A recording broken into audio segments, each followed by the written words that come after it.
Арма қазағым, осы бейнеде мен Тони Моррисонның Beloved деген кітабы туралы айтып кеткім келеді.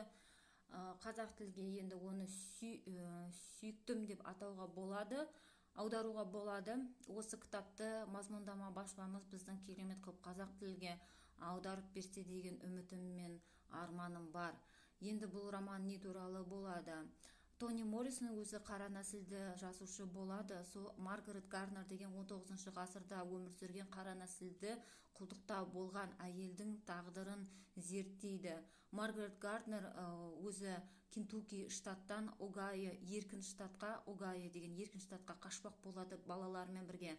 Алайда Маргареттің ізіне түскен адамдар арманына, мақсатына жетпеуге бар күшін салып, сөйтіп Маргаретті ұстап алады. Маргарет ұсталынып қалған кезінде Маргарет өз балаларын мауыздап өлтіреді. Сонымен Маргареттің істеген әрекетін көптеген адамдар дұрыс түсінбейді, тіптен түсінбейді. Сөйтіп қара нәсілді адамдарға кір жағып, бұлардың тіпті өз балаларына да мейірімі жоқ деген сияқты ой пікірлерді таратады. Алайда Тони Моррисон Маргарет Гарнердің психологиясын терең зерттеуге тырысады.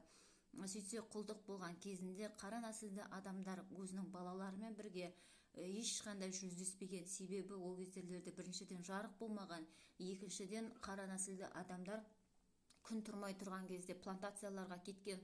Сосын сол плантациялардан күн батқаннан кейін жаңа шалыштарына, кишлақтарына қайтып, сөйтіп тек қана ұйықтап қалған.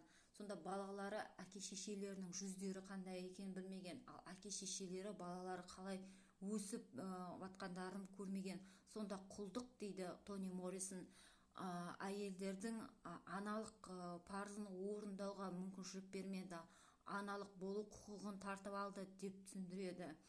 Сонымен Beloved деп аталынатын, жаңағы сүйіктім деп аталынатын қыздың әруағы шешесінің қасына келіп, Сати аталынатын кейіпкеріміздің қасына келіп, Сати мен шешесімен қарым-қатынасқа түсуге тырысады. Шешесіне еркелеп, шешесімен сөйлесіп, әңгімелесіп, шешесіне түрлі сұрақтарды қойып деген сияқты.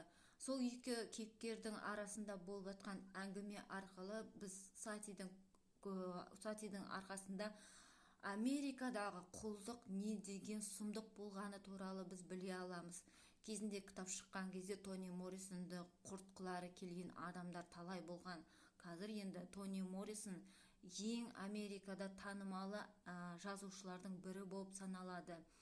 Аман болайық, қазағым.